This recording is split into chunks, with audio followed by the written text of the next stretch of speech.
Okay guys, so dumating na yung ating order guys na shaver. So ang i-unbox na naman natin ngayon ay shaver. So ayan, yun yung brand guys. So isa aking mga nabili.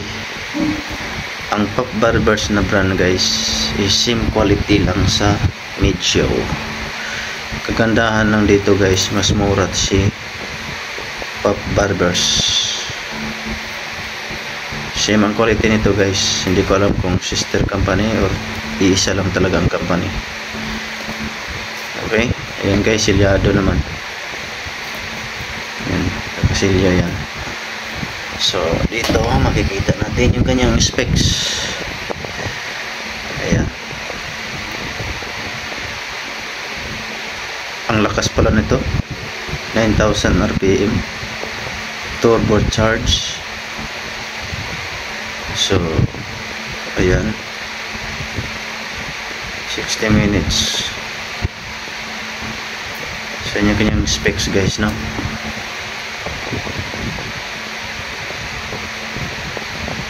So yung kanyang battery 600 mAh lithium. So rotation, so nasabi dito 8,800. So dito sa gilid 9,000. Sino ba talaga ang magsabi ng totoo? Working time 45 minutes. So yan lang yung guys, 9,000 rpm, pero pagdating dito 8,800 lang raw. Okay, so black pala yung kinuha natin guys. Ayan, nabili ko lang pala to sa Shopee ng 1,208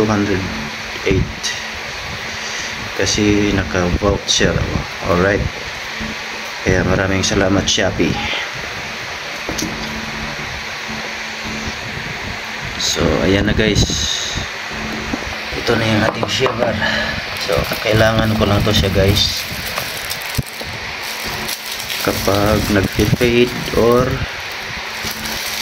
may gusto magpatanggal ng balbas.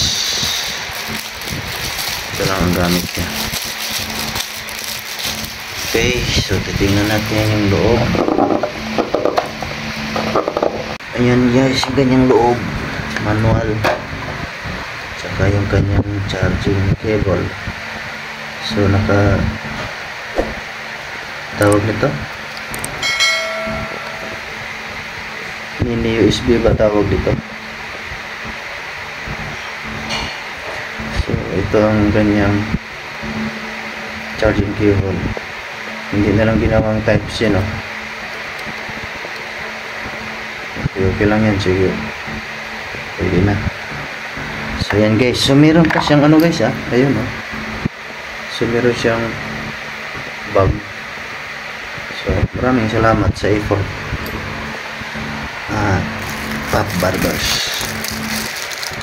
So si Pop Barbers guys, kung naalala yung unboxing ko sa clipper na P800, nabili ko na ng 1 to yun. So ngayon nagmahal na, 3,000 na yun. So hindi na ako bumili. Kung mag 3,000 ang value nun, hindi na ako bibili kasi hindi naman ganun ka-quality yung kanyang motor.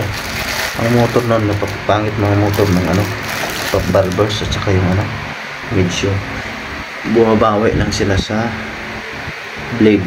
Doon lang sila maganda sa blade. So yan guys, okay naman, magaan siya guys, no? Hindi pa ako naka-shaver ng wall kasi ang wall napakamahal. Ganitong shaver ay 6,000. So yan na guys, tanggalan natin. So ayan ang kanyang brand, maganda siya guys sa looks. Ayun, matibay, maganda naman sa finish. Parang hindi siya fake, no? Actually hindi naman siya fake talaga kasi may sarili naman siyang pangalan. Pero alam mo na, basta China, walang originality sila, talagang puro sila copy. Wala namang problema dun kasi importante mura din, no? Basta quality na lang, huwag naman nilang barabarahin na yung pagkagawa. Okay naman guys, wala akong nakitang mali. Okay, so i-on natin. So, ang lakas ng ano niya, ang lakas ng motor.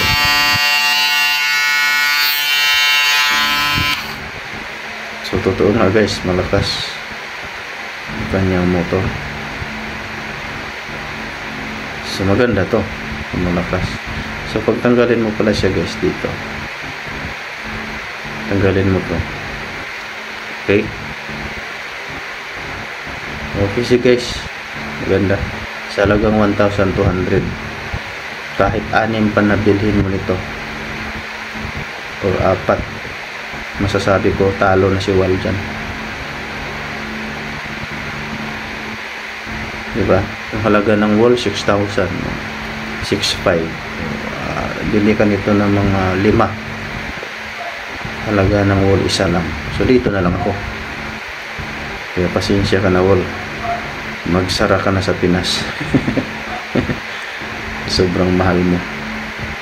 Okay, so ayan guys, binuksan natin, na-testing ko na siya guys. Ang talas talaga, na-try ko sa aking bigote. So ayan ko yung blade guys, iba, no? Ayan, kasi mayroon akong mga shaver na W mark, hindi ganito yung kanyang blade. Ayan, ang kanyang blade ay nakaganyan, parang naka spring type, parang ganun. Kung pamilyar kayo sa shaver na mga W mark or Kemi, hindi ganito yung kanyang design ng blade. Ayan,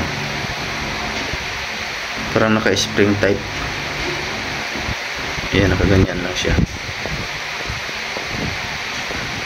Tinatry ko siya, parang umiinit siguro sa sobrang bilis.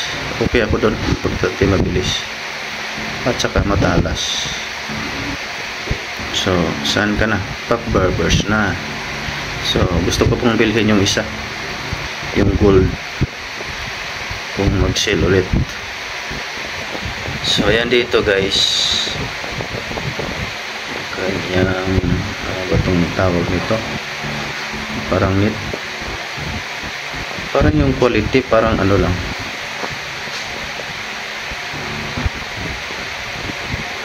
pareha lang doon sa W mark, nipis din. So ayan, pero panalo na to guys, pipili pa ako ulit nito, yung gold. Okay, ayan guys, no?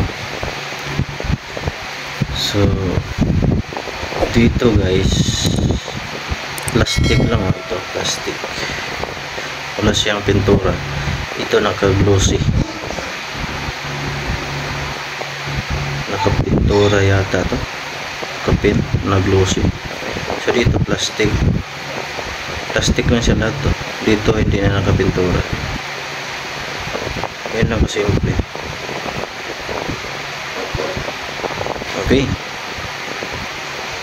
maraming salamat sa panonood. Sana nakatulong sa ating mga kasamahan sa industriya ng barbering. Alright, bye bye.